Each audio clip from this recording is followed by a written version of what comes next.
Another question here. This is from the sample paper. Sample paper from 2018. Sample paper from 2018, and this is question number 70.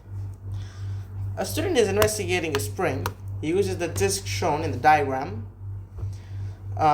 We have a cylindrical disk. Show that the weight of the disk is about 26 newtons and the density is given. So we know weight is equals to mg. And we know that the density is equals to mass over volume, and we can say mass is equals to PV. We can substitute that instead of mass, so we can get weight is equals to PVG. Then I simply put in the values, 7,900 times pi. This is the radius, so 0.12. This is the diameter, so I'll divide by 2, my bad, square.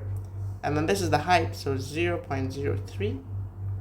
If you want to know the formula, it's pi r square h for a cylinder, the volume, times 9.81. So that's what you got to do.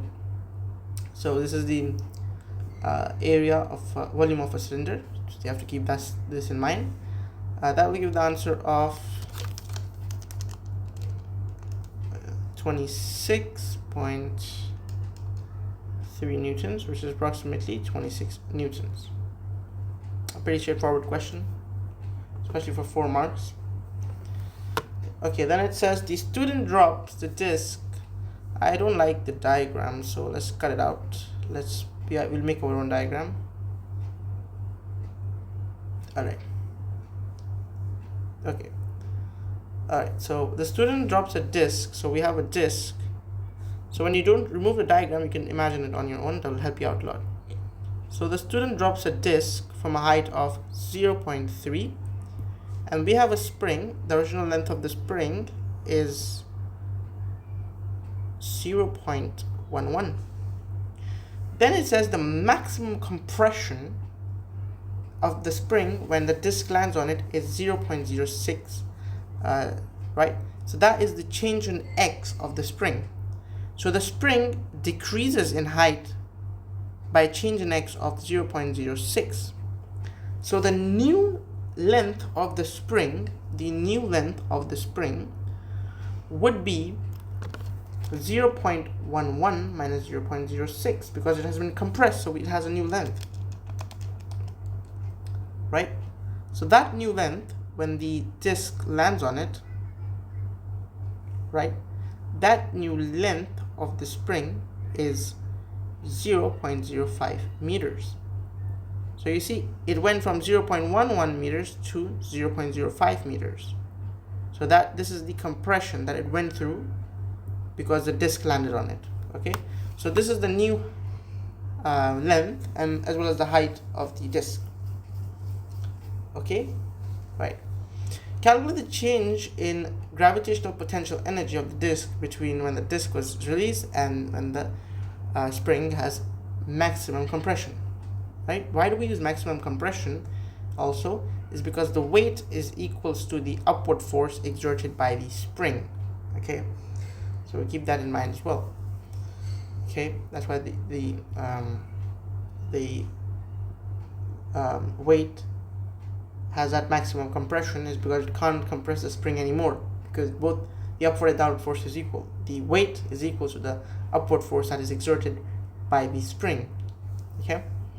Anyways, so we know change in GPE is equals to mg change in h, which is equals to weight change in h. Okay, so change in h is weight, we know, is 26.3. We calculate that, and change in h is, you see, it was at a height of 0.3 and now it is at a height of 0.5. So you find the change in height, that is 0.3 minus 0.05, right? All right, yeah. So that's going to give me 5. It's going to give me 6.575 joules. So that is the change. Hence, calculate the maximum force that the disk exerts on the spring at maximum compression. Okay, so we have to calculate the maximum force that is exerted, that this exerts on the spring at maximum compression. So how do we calculate this force? So you should know that when the disk does work, on the spring, right, the disk moves down due to work done by gravity, and then the disk is compressing the spring, right? So the disk is doing work on the spring, and the amount of work the disk does on the spring to compress it is this much.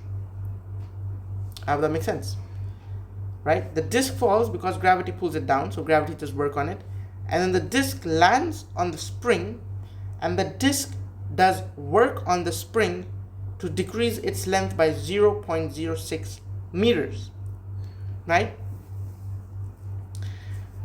And that causes a compression, right? And the disk stops doing this work when the upward and downward force are equal, right? Okay, so what's going to happen is the work done, right, the change in GPE is equals to the elastic potential energy, right? The change in elastic, it's the same, the elastic potential energy, right? Then this is the elastic potential energy that is gained by the spring when you compress it, right? So now what you're going to do is you can write 6.575 is equals to half F change in x, which we already have. So you can do 6.575 times 2 divided by 0.06 divided by 0.06. That gives me 219 newtons. Right, so this is the force on the spring by the weight as it falls, right? So the weight will fall down, right? And now as the weight pushes on the spring, right, or exerts a force on the spring, you see the spring will also exert a force on the, this is not a Newton's third law pair, but this would make sense, right? Maybe it's a normal contact force, reaction force, but the spring will exert a force on the weight so that there is maximum compression. Beyond that, the disk cannot do more work to decrease the length of the spring because the force is balanced, right? So there's no more work being done when the force is zero, right? The resultant force is zero, there's no more resultant work being done, right? Okay, next we have to calculate the stiffness, which is force is equals to K change in x. We have all of the values, 219 divided by 0.06. So the stiffness is 3,652.77 Newton meters. I know you have to give two significant figures, you can just do that yourself. Yeah, so that's how you solve this question. A little tricky, but it's not that bad. It's pretty, once you get the hang of work done and how you understand it, right? So you will definitely understand that, right? So here, I like to draw these diagrams always whenever I teach people or my students, that GPE is changing into the elastic potential energy. So that's why a change in GP. That's why I put GPE is equals to EPE. So always you can use these diagrams. These are called flow diagrams, and these are also used in IGCSE to explain. This is very helpful to understand this, right? And this formula actually is in the IGCSEs as well, change in height, especially in Cambridge spec as well. So it's a good question, good practice. It's a combination of Hooke's law along with work done. Okay.